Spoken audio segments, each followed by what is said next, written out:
Vous êtes nombreux à ne pas faire la distinction entre l'estime de soi et la confiance en soi. L'estime de soi est liée à l'être, à ce que vous pensez de vous-même. La confiance est liée au faire et donc à vos compétences, à votre volonté de faire les choses. L'estime de soi est une addition de confiance en soi, d'amour de soi et d'image de soi. Et nous allons voir dans cette vidéo 3 clés pour commencer à développer son estime de soi. Je suis Marie, accélératrice de croissance et de liberté pour éveiller votre conscience, développer votre confiance et devenir juste extraordinaire sur tous les domaines de votre vie. Je vous invite, si ce n'est pas déjà fait, à vous abonner à ma chaîne YouTube pour recevoir une nouvelle vidéo chaque jour et à retrouver tous les liens utiles dans la description de la vidéo ci-dessous. La première clé pour développer l'estime de soi, c'est donc l'amour de soi. C'est une chose que l'on entend partout, n'est-ce pas? Mais souvent, qu'on ne comprend pas et que nous ne savons pas mettre en pratique. Je vais donc tenter de vous donner des exemples très simples. Je suis persuadée que si je vous pose la question « Donnez-vous beaucoup d'amour aux autres ?» vous me répondrez à 98% « Oui, bien sûr !» Alors demandez-vous, quand vous voulez prêter quelque chose à un ami, quand vous étiez enfant, deviez-vous posséder un jouet avant de pouvoir le prêter à quelqu'un d'autre? Bien sûr que oui.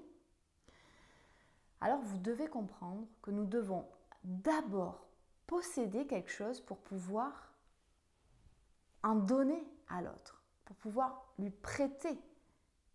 C'est pareil avec l'amour.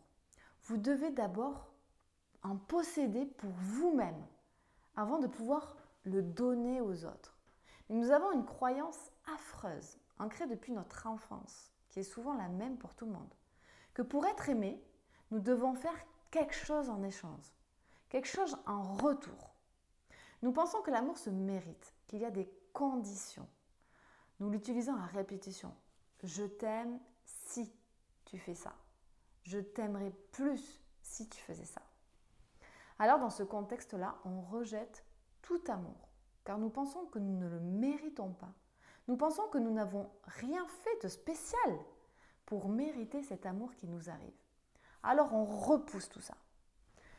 Apprenez donc à vous aimer. Et pour cela, je voudrais que vous arrêtiez sur le type de phrase que vous vous dites. Est-ce que vous vous dites « Je ne suis pas belle, je ne suis pas beau, je suis gros, je suis grosse, je ne suis pas intelligente, je ne suis pas intelligent, je me déteste, je suis trop nulle, je suis trop nulle ». Maintenant, j'aimerais que vous visualisiez à côté de vous, ici, l'enfant que vous étiez à 6 ans, à 7 ans, à 8 ans. Et j'aimerais que vous disiez, comme si vous parliez, que vous demandiez, que vous disiez à cet enfant-là, tu es moche, tu n'es pas intelligent, tu es gros, tu es grosse, tu es idiot. Est-ce plus dur à dire? Bien sûr que oui, c'est difficile. Alors pourquoi vous infligez-vous cela? Pour commencer à vous aimer, acceptez de vous parler avec tendresse, avec amour, de vous dire des phrases positives, de motivation. C'est d'ailleurs la deuxième clé que je vous donne ici. Apprendre à mieux vous parler. Une phrase négative a 7 fois plus d'impact qu'une phrase positive. Ça veut dire que vous devriez, à chaque fois que vous prononcez une phrase négative, en dire 7 de positif derrière pour effacer ce que vous venez de dire. Alors osez vous dire des phrases comme « Je m'aime »,« Ce que je suis suffit »,« Je mérite le meilleur »,« Je suis excellent »,« Je suis excellente »,« Je suis extraordinaire ». Et n'oubliez pas quelque chose, c'est pas parce que vous penserez que vous êtes extraordinaire que l'autre ne peut pas l'être aussi. Essayez et progressez de jour en jour. La troisième clé est de pouvoir arriver à faire la paix avec votre passé. Je sais, cela n'est pas facile, cela demande du travail et du courage. Mais sachez une chose, le passé n'est pas égal au futur. Le passé a fait de vous ce que vous êtes devenu et le futur dépend de ce que vous faites aujourd'hui.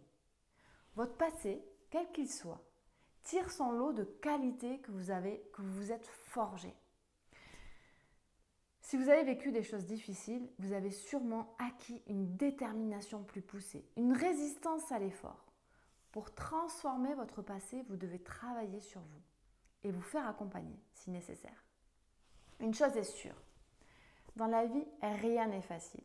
Être timide, c'est difficile. Ne pas s'aimer, c'est difficile. Ne pas atteindre ses objectifs, c'est difficile. Mais c'est en travaillant sur vous que vous commencerez à évoluer et à apprécier ce que vous êtes et ce que vous allez pouvoir faire et les résultats qui vont en découler.